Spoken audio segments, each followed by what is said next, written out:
दोस्तों आज की इस वीडियो में हम पढ़ने वाले हैं हिंदी व्याकरण का एक महत्वपूर्ण टॉपिक शब्द शक्ति।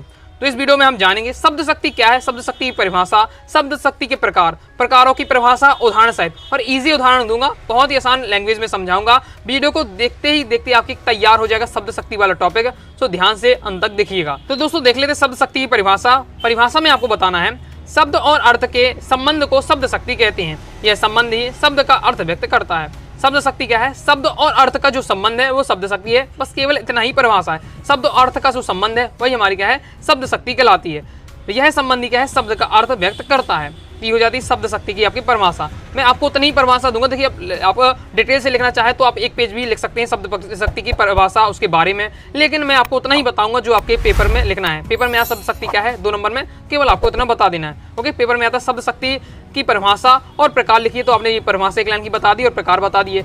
शब्द शक्ति के कितने प्रकार होते हैं? 3 प्रकार होते हैं। अभिधा शब्द शक्ति, लक्षणा शब्द शक्ति, व्यंजना शब्द शक्ति। ओके, इस प्रकार से अब हम एक समझ लेते हैं कि अभिधा शब्द शक्ति क्या है, लक्षणा शब्द शक्ति क्या है, व्यंजना शब्द शक्ति क्या है, उदाहरण सहित।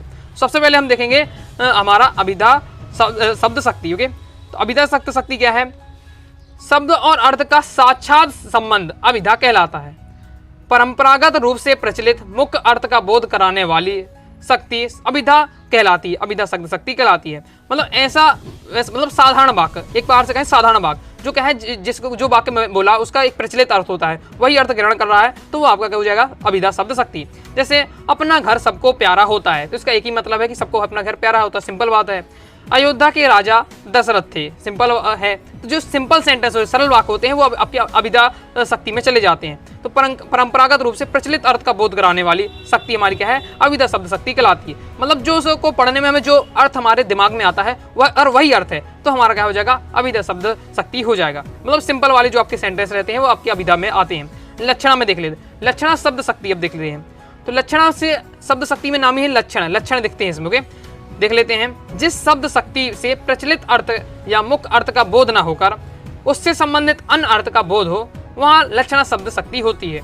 मतलब जो उसका अर्थ निकल रहा है वो अर्थ नहीं है, उसका दूसरा ही अर्थ निकले, वहाँ आपका हो जाएगा लक्षणा शब्द शक्ति। ओके, तो देख लेते हैं। जैसे मोहन तो शेर है, तो मोहन एक कोई जानवर तो है नहीं कि मोहन शेर है। मोहन तो शेर अगर मैंने कहा तो इसका मतलब है कि मोहन का वीरता का प्रतीक बताया। शेर को क्या है? शेर यहाँ वीरता का प्रतीक है, तो मोहन क्या है? वीर है। ये सेंस सारा। तो जो कुछ लिखा है वो अर्थ नहीं है, उसका दूसरा अर्थ जा रहा है। मोहन तो शेर है, जैसे मोहन तो गधा है। ओके, तो इस प्रकार से जैसे वह लड़का गधा लिखा हुआ, तो वह लड़का गधा है, तो वह गधा नहीं है, उसका अर्थ क्या है कि वह क्या है? मूर्ख है। इसके सेंस में लिया जा रहा है। तो जो आपका पढ़ने से अर्थ निकल रहा है वो अर्थ ना होकर दूसरा अर्थ निकले, वो आपका हो जाएगा लक्षणा शब्द शक्ति। सिंपल है। जिस शब्द शक्ति में प्रचलित अर्थ या मुख्य अर्थ का बोध ना होकर उससे संबंधित अन्य अर्थ का बोध हो, वह हमारा होता है लक्षणा शब्द शक्ति।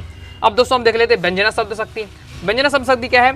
जब अभिधा और लक्षणा के अर्थ व्यक्त नहीं होता है, मतलब जब ऐसा कोई वाक्य आ जाता है जिसमें क्या है? अभिधा और लक्षणा का अर्थ व्यक्त नहीं होता है, तब वहाँ कौन सी शब्द शक्ति होगी? व्यंजना शब्द शक्ति की सहायता से व्यंग्यार्थ निकाला जाता है। जब किसी वाक्य में अभिधा और लक्षणा शब्द शक्ति सेट नहीं होती है, तब वहाँ कौन सी होती है? व्यंजना शब्द शक्ति होती है। देख लेते हैं उदाहरण के साथ समझेंगे, थोड़ा आपको अच्छे समझ में आ जाएगा। जैसे उदाहरण है, रात को पढ़ता हुआ विद्यार्थी अपने सहपाठी से बोलता है या कहता है कि भाई 10 बज गए। ये सेंटेंस। ओके, तो इसका आशय यह है कि अब हमें सो जाना चाहिए। मतलब रात के 10 बज गए हैं। ओके, तो अब हमें क्या है? सो जाना चाहिए। यहाँ एक है विशेष अर्थ है। जैसे मैं आपको कहूँ सूर्य अस्त हो गया है, सूर्य क्या है? अस्त हो गया है। तो अब इस वाक्य क्या बहुत हर व्यक्ति अलग अलग अर्थ निकालेगा। ओके, किसी के अनुसार होगा। कोई अगर व्यक्ति बोला सूर्य अस्त हो गया तो हो सकता है कि उसका कोई जो महापुरुष होगा उसकी मृत्यु हो जाना, तो उसके लिए हम कहते हैं सूर्य अस्त हो गया है।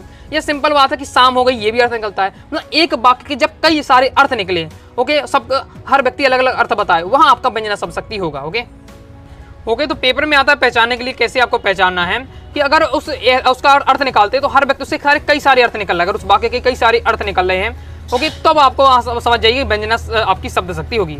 तो इस प्रकार से दोस्तों हमने समझा व्यंजना शब्द शक्ति, लक्षणा और अभिधा। ओके, तीनों को इजी लैंग्वेज समझाया। पेपर में आता है क्वेश्चन कि अभिधा शब्द शक्ति की परिभाषा उदाहरण लिखिए, तो आपको इतना बता दे लिख देना है। ओके, लक्षणा शब्द शक्ति की परिभाषा उदाहरण तो ये आपका ये हो जाता है।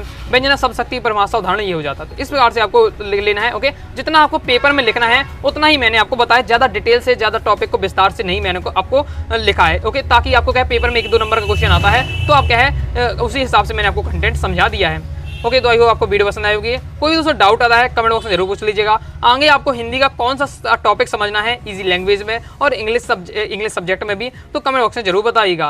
वीडियो पसंद आए वीडियो लाइक करके सब्सक्राइब जरूर कर दीजिएगा। साथ ही टेलीग्राम चैनल, व्हाट्सएप चैनल को ज्वाइन कर लीजिएगा। मिलते हैं नेक्स्ट वीडियो में, तब तक के लिए बाय बाय।